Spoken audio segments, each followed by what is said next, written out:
Hello, everybody. It is Monday. It is 7:30, which means it is time to look back at all the action over the weekend. I have a full house today with some massive panelists and people that know what they're on about. I am joined, of course, by Bobby. How are you doing, buddy? Yeah, not too bad. I don't know who you want about, but must be Rebel and Matthew. Nothing to do with me. Yeah, I'm not too bad. How are you, mate? I'm not too bad, thank you. Not too bad at all. We have Rebel down in the bottom corner supporting the Rafe energy drink that we are sponsored by. How are you doing, mate? I'm good.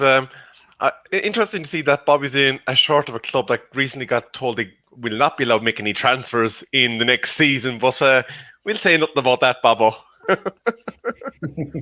And of course, we want to say a big warm welcome to Matty. How are you doing, Matty? Oh, good day, thanks. How is everyone? Good, yeah. All excited from the weekend. Everyone happy?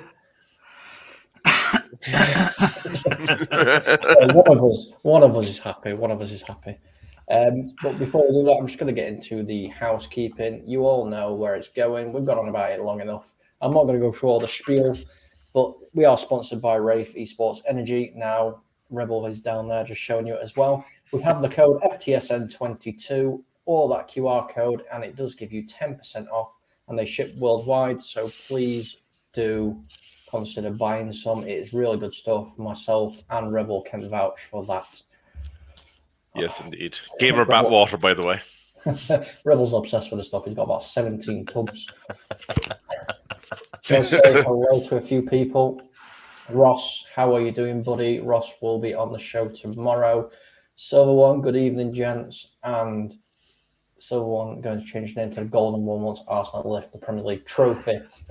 Well, that goes in nicely, actually. So let's start with Arsenal. This is the first one we're going to look at, and it was a Trossard-inspired performance in their 3-0 victory against Fulham in the London derby. Goals from Gabriel Martinelli and Martin Odegaard and Trossard with all 3 assists. Now, I'm going to come to you, of course, Bobby. This is your team. How happy are you with the performance from the weekend, and what kind of changes has Trossard actually brought to Arsenal? Trossard gives us a different option, and that's what I like. Like with Eddie, I do love him, but he is pretty much just a striker, where Trossard will switch sides, work hard. He's a bit like, I don't want to compare him to Jesus, but he does the same kind of workload as Jesus does. Obviously, I did the preview for the Armory last week, and none of us even picked him because we thought he was out until after the international break. So it was a nice, pleasant surprise that he was even in the starting lineup. But he was something different. The whole team were first half. The second half, we definitely went into like second or third gear. Fulham came into it a little bit, but we just dominated them. And it wasn't. I have to be honest, Noel, we did say this on the watch long. That was not the Fulham I've seen all season. That was a very poor Fulham, and it might be been because Paulina's out. I'm not sure, but that was a really bad performance by Fulham. But you can only beat what's in front of you, and we do that, and that's what we're doing at the moment. We're beating what's in front of us, and we do what we need to. But I loved the performance of it. It's very, very good first half. We could have been 6 or 7-0 up the first half, easy. Yeah, 100%. I mean, obviously, Trossard's one that quite a lot of people keep an eye on. A lot of people like him. But I'm going to come to you, Matty. There's a certain somebody now that's come back from injury. He did come on the pitch as well. He came on for Trossard, and that's Jesus. How much of a boost is it going to be for Arsenal now that he's back as well? Oh, it's a massive boost having Jesus back. When you look at the options it gives them in the offensive positions, you've got Trossard, you've got Martinelli, you've got Saka, you've got Jesus, you've got Nketiah. You have got players there that kind of will score goals and they'll create chances for the teams. And I think Jesus gives them something different. It gives them something to play off, and his overall movement and his link-up play is second to none. Nothing against Nketiah, but he's never going to have that ability that Jesus has got. So for Arsenal to have him back and for him to be where they are and the momentum that they've got, it's only positive for them. And I think going into the last, I think it's 10, 12 games left now with the season, having an impact for them games it's just a massive, massive boost. And I think it'll pick the team up as well. It'll give the team a boost and help them see it through. Yeah, I've got to agree. I've been saying for a while that I think Arsenal are going to win the league. Rebel, obviously, Bobby touched on it there, wasn't the same Fulham that we used to seeing. Is it down to the fact that they were just outplayed, or do you think it was the missing link that was Polina, who seems to pull the strings for everything that Fulham do? I think, first of all, you have to give credit to Fulham for the way they got about their business this year. Nobody expected that from them. They have gone head and shoulders beyond anything that anyone, I'd say, dreamed was possible for them. They just came up against a bigger dog, I think. Like, this time last year, Arsenal fans were bemoaning the inaction of the January transfer window.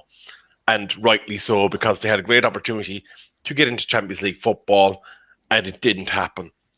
This year, they were in position A in Premier League, and they went out and they got something done.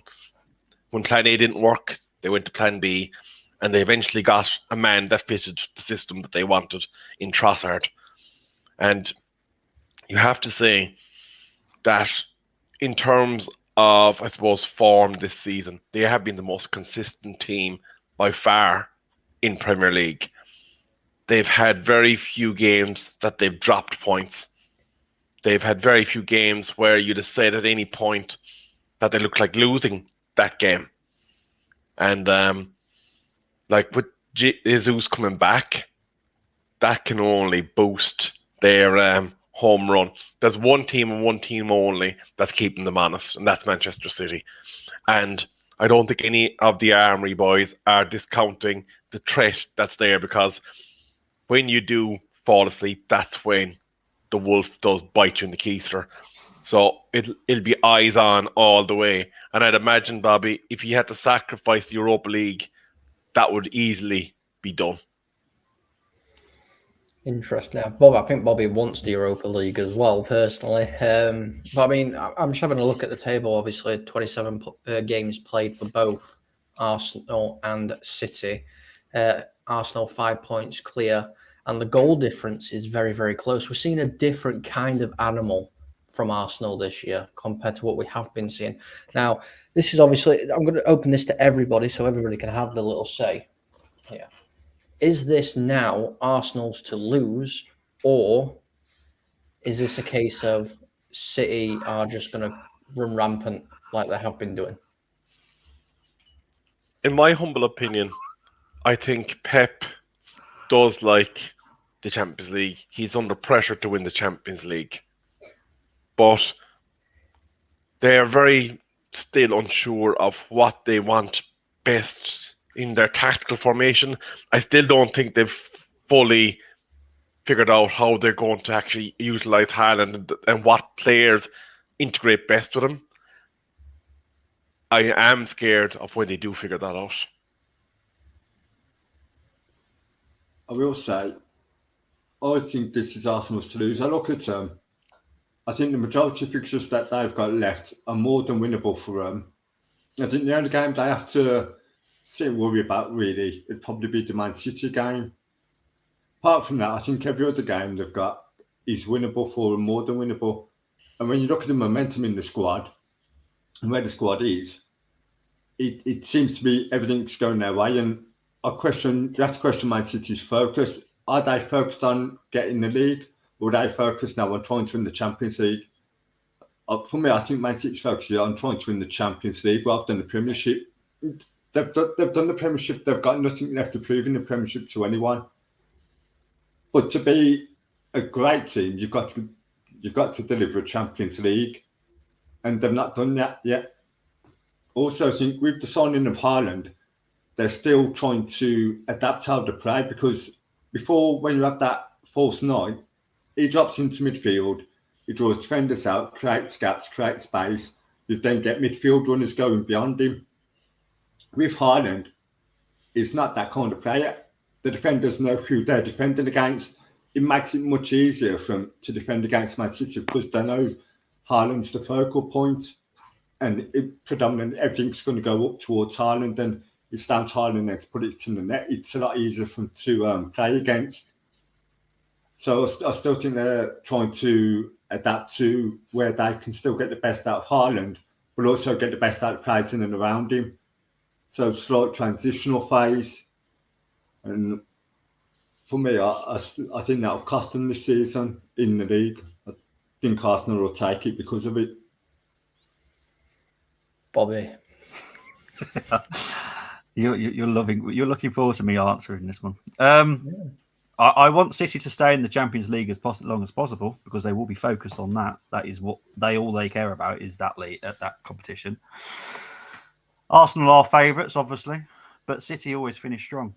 Now, I won't say it because I just won't. Because I've seen too many seasons like this, and it's not just with Arsenal; it's other clubs as well, where it all goes belly up at the end of the season, and someone just nicks it from them. So I'm not going to say it. I know Tony's very confident if we beat Palace. I'm pushing it back now, mid-April, and then I might get a little confident. We've got to play City, we've got to play Liverpool at Anfield, and I'm not going to mention a certain team, but it can all go wrong at Anfield for you. And we've got to play Chelsea, and Chelsea slowly coming back, very slowly. So I'm confident, but not that confident at the same time. And if we finish second, I'll still be delighted. So very interesting. Now I'm just going to read some of the comments. Sorry, one quick one. I do admire your ability to sit in the fence, Bobby. Like, I will point you to the counter argument, and that is Leicester, the team that everyone's like, no, they'll never stay on top, they'll never stay on top, they'll never stay on top. And I would argue your team's a hell of a lot better than that Leicester squad was. Yeah, but this is the Premier League. Anyone can beat anyone. And that's the thing. And that's why I love the league. The league is brilliant for that reason. Well, I mean, just before we move on, obviously on the Armory, the show that you hosted, when you asked people for their predictions, everybody on the panel, and including myself, who was in the chat, all predicted Arsenal. Including me. Yes, including yourself. Yeah. Including yourself. By 2 points, I'd say. Yeah. But yeah, I think some were like 9 points clear. But yeah, I was 2 points clear. I'm just going to read these comments quickly. Bobby, what are you wearing? You're committing a crime against football wearing that, apparently. Obviously, what he said there, if we beat Palace, he's saying that he's going to win the league. Ross thinks Arsenal's to lose at this point. He agrees. And top of the league, and they've still got players in regards to City. So the next one we're going to talk about, and the only reason why I put it this way on this is because it's all I have seen on every single Spurs channel. Kane and Son are back. Now, obviously, Tottenham won 3-1 against that very, very difficult team, Nottingham Forest, at the weekend. At home, Kane scoring 2 goals, one of them being a penalty, and Heung-min Son scoring as well, and Joe Worrell scoring for Forest. Tottenham have been lacklustre this season. Let's just be polite here, Bobby. Tottenham have been poor this season. Kane and Son scoring together, we've not seen much of either this season, and now they're back on track, it seems like. Is it a bit too much hype? You know, it's only Forest. Is it really something to be shouting about? You're answering my own question because it's literally it's no offense to Forest, but it is Forest at home.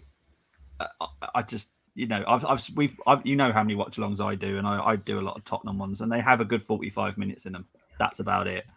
They haven't been that impressive this season. They struggled, and they got knocked out by Milan. They got knocked out by, was it Sheffield United in the FA Cup?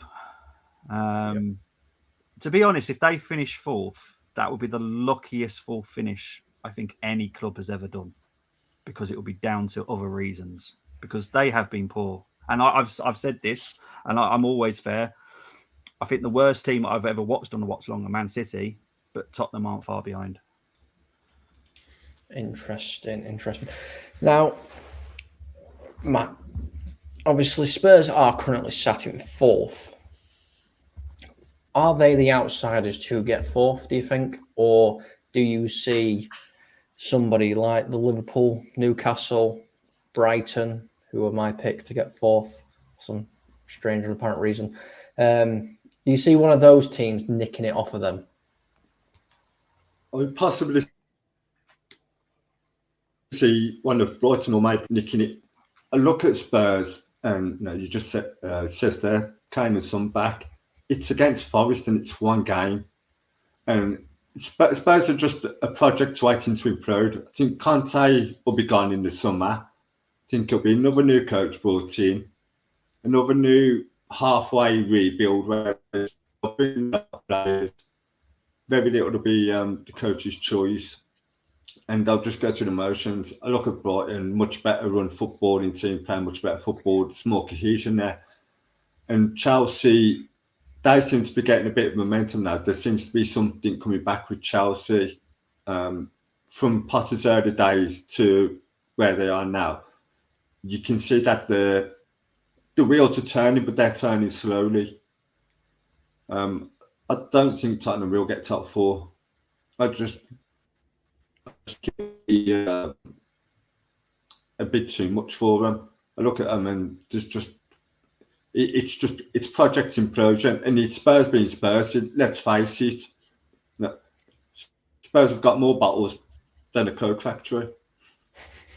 Yeah. Well, that's where the term, pulling a Spurs or being Spursy kind of comes from. It's something I don't want. Now, Yes. Robert, I'm going to pull up this comment here, and I want your views on this comment. So Ross is saying if Spurs don't get top four, then bye-bye Harry Kane and Conte. How important is it that they get top four if they're wanting to keep both Kane and Conte? I'll be honest with you, I don't know if they keep Harry Kane even if they do get top four, because Harry Kane is at an age where now he's kind of thinking, okay, do I want to be that guy that stays at this club and kind of sees my career through it? Or do I want to take a chance of going to a team that I could possibly get Premier League winners medal with, or some sort of silverware to kind of set off my career? Conte is a manager that has won. He has his silverware, he's got his list of achievements, and his, I suppose, prestige and his ability is documented. Whether or not you could view his time at Spurs as being a failure, it's not going to undercut his legacy. He still will get a big job. There's a number of clubs in Italy that want him already. So if he walks out in Daniel Levy, he walks into a new job pretty much straight away. Let's call a spade here. I think it's not so much that top four will save them. It's that Conte will need to be convinced that there's money there to kick on from being fourth into being Premier League competitors. And with the way City are, with the way Arsenal are developing their business, arguably if United get taken over by Qatar, the way that they will be going about their business, Newcastle, and you cannot write off Liverpool, they will also be doing their business. It's very hard to say how Tottenham, in the way that they do their business in the summer, will compete with any of those teams that I've listed.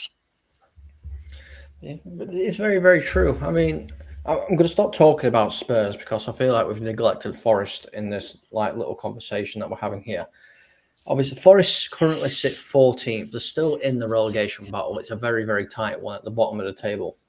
Between 20th and where Forest are, there's literally 4 points between them. Have Forest got enough to survive? I'll come to you first, Matty. Do Forest have enough to get over that line at the end of the season and stay in the Premier League?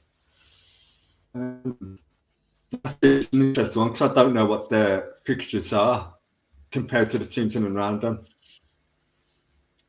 I think if you go on the players that they've got, I probably do think they have a bit about I think they're a tad bit more solid defensively than some of the other teams, and I think form-wise they're slightly better. I mean, it's a poor result for them the weekend against Spurs, but I think overall where they are compared to where some of the teams are, I think they're in a better place.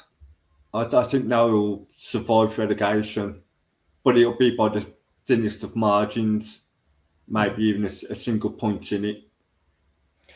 Well, I mean, like you said there about the fixtures that they play, I'll come to you now, Rebel, just in regards to Forest. Their next couple, well, I'll tell you the next lot of games till the end of the season. They're playing Newcastle at home, Wolves at home, Leeds away, Villa away, United at home, Liverpool away, Brighton at home, Brentford away, Southampton at home, Chelsea away, Arsenal at home, and Palace is the last game of the season, and it's away. Okay, looking at those teams, I'm not seeing a lot of points being garnered there. There's two massive games to them, and that's the Leeds and Southampton games, who currently occupy 19th and 20th. They've got a 3-point buffer between them and Leeds. And I think, unfortunately for them, and more than likely Leeds and Southampton, they're probably heading for a drop. And I remember somebody said that Leeds would be in a relegation dogfight here not too long ago, back in January. And you all looked at me like I had two heads in me, like I was puking fire out of me mouth, and was completely after taking Leeds my senses. But look at where Leeds are now, gentlemen. And I'm not including Bobby and Matty in this. I'm only talking about one particular individual over there. Yeah, Ross, how dare you say that about Rebel? I've got no idea what he's on about, Bobby, but what are your thoughts on Forest's survival hopes? This relegation battle is the weirdest one I've seen for years. I honestly couldn't tell you who's going to go down now. I think Southampton are gone because it's all about scoring goals, isn't it, really? It's goals that keep you up. I think Forest have got enough firepower. Southampton don't. Leeds, Bamford, I suppose, did score, but that's once in a blue moon he scores. West Ham are the team that I think will go down. But honestly, I don't know. It's I couldn't actually call it, and I quite like that about this season because no one is out of it yet. And it makes it more exciting for the end of the season because we've got 11 games left.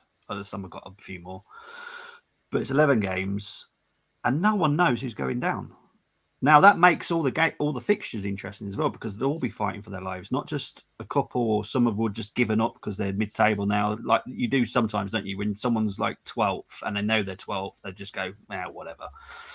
No one's going to be like that at the end of the season, so it's going to make every fixture very important now. And I'm looking forward to the end of the season. This is why I will not say anything about my club because every fixture is going to be tough. Fair enough. Can I ask a quick question of Bobby, actually? Has Bamford really kind of lost it since the injury? Did he ever have it? I honestly, I've never seen what people see in Bamford at all. I remember when Eddie went there on loan to Leeds and they still picked Bamford over Eddie. And that amazes me. I don't see what people see in him. I really don't. Posh boy Bamford not getting the praise from Bobby. I have been neglecting the comments. So someone here saying, end of the day, Spurs are still overachieving. They've been overachieving for the last decade or so. They're always a mid-table trophy dodging club. Obviously, you could tell he's an Arsenal fan. Ross is saying, I don't know, Rebel, I think Kane's best days are behind him. His style of play has changed where he needs a team to play for him in order to perform. Staying at Spurs is his best option. It's an interesting take. Across the pond, Moss, how are you doing? He says, hi, Colm Rebel Jet and Bobby the Man. Don't know Matty, but good on you. And then he's just saying, Rick White, good backup for Dolphins. We're not an NFL show. This is a football Premier League show. God. He's saying, tight battles, 5 points between 8 spots. It seems in fourth spot will be a great battle too. Man United, don't get yourselves in that mess as well. Nah, Man United will be fine. Don't you worry about that. You worry about your team and not battling top spot. But I do have some good news though, ladies and gentlemen, and anybody that is watching. Normal service has been resumed in the Premier League. And we are, of course, talking about Liverpool getting beat 1-0 by a certain Bournemouth. Now, if I'm sure our Rebels run away. I'm sure when we did the watch along, Bobby, I said that they would go and get beat. Yeah. I think I did as well. I said, because I did say to you that wasn't a brilliant Liverpool performance. It was just Man United. I don't know how you want to describe it, because I don't want to be horrible to your team. Capitulated. Well, that's your words. I don't want to be horrible to your team. You know I won't. But that wasn't a great Liverpool performance. I didn't see anything that was like, oh wow, they're back. Because I said that was just. I think if they just. That it was one of those games that they could have scored 20 or maybe 2, but you could have scored 4, 5 as well for me. But it was a weird one. But we all said it, didn't we? We both said it, that Liverpool would be back to normal, and it was an awful performance against Bournemouth. But it's also the Bournemouth that we got slated for just about beating. But then this is why I love the Premier League. Any club can beat any club. But yeah, it was a good performance for Bournemouth, I thought. Is that Rafe? I don't think that's Rafe, though, is it? It's not. Before I come to you, Mike, I just want to bring up this comment, because this is my comment of the week of the show. It went from 7-Up to Cherry Coke 0. Or Cherry Blast.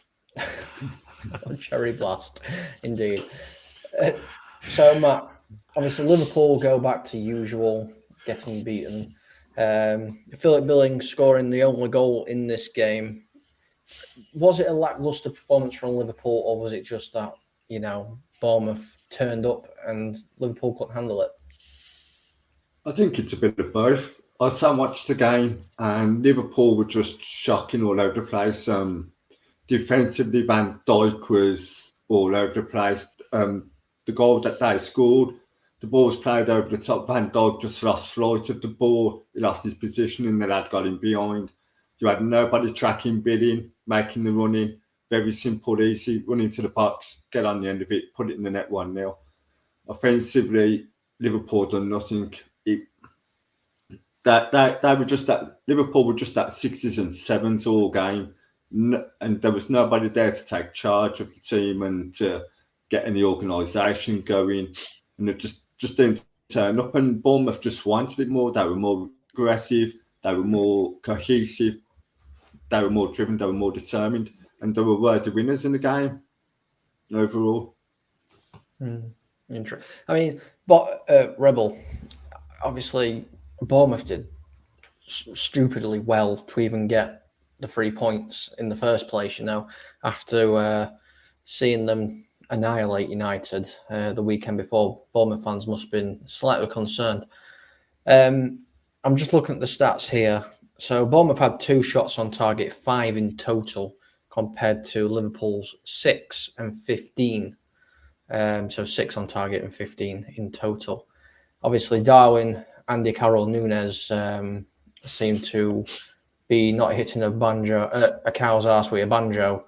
And Gakpo, who should beat United, wasn't on his A game. And Mohamed Salah, I believe, skied a penalty. Did he not in this one? Yeah. How much credit do Bournemouth actually need to take? Because I'm not going to talk about Liverpool. We know what they're like. I'm not going to talk about them. Let's give the credit to where credit's due. Let's give it to Bournemouth. They've come away with the 3 points, and they're in that relegation battle. So how well, has the team done, and how's the manager managed to actually get this to happen? Can we just say that this didn't exactly come as a surprise that they actually put up for a good game, because it was actually back-to-back good games for them, because as Bobby knows, they gave Arsenal a torrid time in the game beforehand, and Arsenal battled hard and dug deep to get 3 points off them. So I think there was a warning shot the week before, and Liverpool didn't heed it. Let's call a spade a spade. Like, Manchester United have been found wanting against them as well. So the fact that this club is taking big scalps isn't exactly a huge surprise, to be honest with you. And I think they're probably, I'm not sure if Bobby would agree with this, 1 goal scorer away from being safely into mid-table. Yeah, easy. Bournemouth have played really good football. I really like them. Very, very interesting. Nice and quick there. We're going to go into the last topic now. Well, before I do that, I am going to do one quick thing. And if you know me, you know what it is.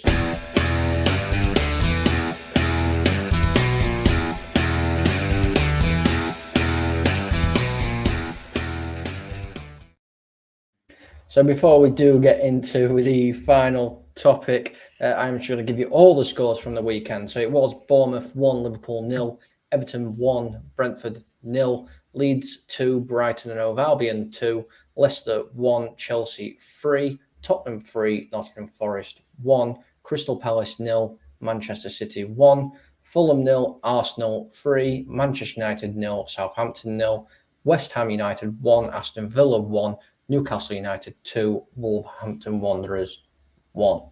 In case you didn't know, there you go. I'm a poet and I didn't know it. So the last thing we're going to get into is, of course, Bobby's favourite subject of the whole show. And it is that VAR strikes yet again. Now, I have seen it come out and say that Man United will not be appealing the red card for Casemiro. We're not going to talk about that, just that itself. We're going to talk about all the VAR decisions and all the bad refereeing decisions that has happened over the weekend. We're going to try and make it as short as possible because we could be here for hours. So the thing I'm going to put forward is, why have referees decided to change their mind from one day to another? And we can't say it's because it's a different referee, because it was the same ref. Anybody can jump in. I'll start. I can see Bobby squirming, so I'll start. Well, can I just say that Mikel Arteta has just been given Manager of the Year for the London Football Awards. Fair play. Congratulations again. Well, I think what you have to look at is the VAR official for the Manchester United game to start with was the referee that kept his cards in his pockets for arguably 3 disgusting challenges during that Chelsea-Leicester game. There probably could have been multiple men sent off, because you have to ask whether or not you have to ask what was going on in the mind of the ref and the VAR official on that game. I can't remember who the VAR official was for the Chelsea game when they were looking at these, because you'd argue that there was reckless endangerment of the other player in nearly all of the cases. Fast forward to the following day, red card, Casemiro, grand, that's not disputed. There was a potential it wasn't a potential, it was a scissor challenge on Garnacho. No, I know people are saying, because I've had this debate with Liverpool fans, that sure doesn't Wan-Bissaka do these kind of tackles all day? But the thing is, I don't remember anybody ever getting injured off a Wan-Bissaka tackle, because I don't recall his leg ever getting trapped in between the legs of the other player, on top of what he does with that Spider-Man foot that he has, where he whips the ball away from them. Okay, that mightn't be conclusive enough, but the one that kind of hit home for me was not even 2 hours after the end of the United game. We were looking at Newcastle versus Wolves, and nearly a carbon copy of the Casemiro red card. And even though it would have been surely in the mindset of the VAR official that was on that game that this was a red card offence, the punishment was different for that tackle. I mean, that's what I'm saying. It's like, this isn't the first time that this has happened to Casemiro. Before coming to the Premier League, he had 0 red cards, straight red cards. Basically, he had 0. Now he's got 2. And they both come from the same referee. Now, I'm not saying he's out for Casemiro, he doesn't like Casemiro. I'm not saying that at all. I'm just saying, what I'm saying is it the issue with the referees in the Premier League and the VAR system and not being trained correctly, or not knowing what they're doing? Because they seem to be flip-flopping every single week. Like, Matt, I'll come to you, Matt. It's like I said, in the Chelsea-Leicester game, there were a lot of tackles that could have been red cards. But he kept his cards in his pocket. He gave out yellows, and one player got 2 yellows and then sent off. But a lot of those tackles were worse than the Casemiro one. I mean, Casemiro got the ball, and then it was physics that has made his foot go over the ball and then into the player. Why do you think that the referees are flip-flopping so much? What do I think the referees are flopping? I just look at the rules, it's how they each interpret them. And there is a lot of inconsistencies, but I think that's because there's a lot of grey areas within the rules. And we talk about VAR. VAR isn't the issue for me. It's the second referee in the VAR booth controlling VAR and using it. That is the issue. And there seems to be no cohesion between what the referee in the VAR booth and the on-field ref seem to. And I don't know if there's any contact between them two refs, but I don't think there is. And you don't really see them speaking that much to each other. In fact, I've never seen it. And I think that's something that needs to be rectified straight away. I think you need to have contact between the VAR booth ref and the on-field ref. And there's a lot of grey areas with a lot of rules. The handball rule, the tackling, and everything else. And because of that, refs are not sure what's going on anymore. And they seem to be losing pace with what's going on in the game around them. And it's why you've now got all these inconsistencies coming in. Yeah. Obviously, Bobby, I know you can't really say a lot in regards to anything. So I'm going to come to you with a different angle. Obviously, we have somebody coming in. He's in already to try and help and sort all this out. How much of a task does he actually have? And are you certain that he's going to be able to pull it through and get it to where it should be, the standards where it should be? Okay. So one, his wife does the same job for the WSL, Howard's, and basically the reason that he was employed by the Premier League was because he went over to the MLS. The MLS at the time, their VAR and their whole reffing system was atrocious. For anyone that doesn't watch MLS, it was so bad.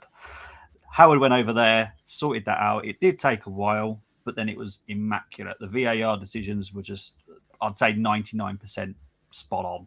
You're never going to get 100%. It's just, there's human error. It always is. I think I'm going to scrap this season, to be fair. I think there's going to be more errors for the rest of the season. I don't want that to be the case, but it's going to be, because they all need to go back to school. They all need to sit down, realise what they actually meant to be doing, sort out these grey areas of the laws, including the offside, handball, certain heights of tackles and all this stuff. They all need to sit down, agree exactly what it is. Then they all need to learn how to use VAR, because it's not that complicated.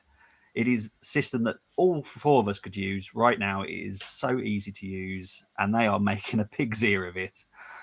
And that's how I feel. But Howard will do a great job. It just will take time, because there are some stubborn refs out there that believe that they are better than a VAR, because it's just humans, isn't it? You don't want to be overruled by a computer, because that's basically what VAR is, a computer. And there are some that are slightly stubborn and are probably going to fight back a little bit more. But yeah, it's going to take time. I hope next season will be better, but I'm going to scrap the rest of this season for VAR, to be honest. Well, fair enough. That is going to round us out, ladies and gentlemen. We are hitting the 40-minute mark. Before we go, I am back tomorrow with Ross. I believe Rebel is MIA tomorrow. So we'll be back at 7:30 for the Football Lounge. Bobby, I'm going to come to you, and you can tell people what's coming up. I'll be back on the Armory on Wednesday to do a preview for the Sporting game. Then I'm back on Thursday to do a watch-along for Arsenal Sporting. Friday, I've got 2 previews to do. Saturday, we'll be doing our new show on here, which is The Score, which will be from 3 o'clock till 5 o'clock. It'll be all the games, including Premier League, Championship, League One, League Two, National League, and Scottish Premiership. And then on Sunday, hopefully, Colm will want to join me for the Man United Fulham game, which is the FA Cup quarter-final, but I can't guarantee it. But he might do. He might want to join me. Yes, and we also are doing a show Friday night. I believe the Silver One is doing it, and it is the WrestleMania preview for all you WWE fans out there. Yeah, you can't see me. Well, I can remove you, then we definitely can't see you. Matty, where can we find you, mate? You can find me on Twitter at MattyAdam87, or I'm generally around somewhere doing something. And you know where to find me and Rebel. If we're not on here, we're probably outside of Rafe's factory banging on the door, demanding more. So from me and everybody, thank you for being here. Hope you have a lovely rest of your night and stay safe. Goodbye.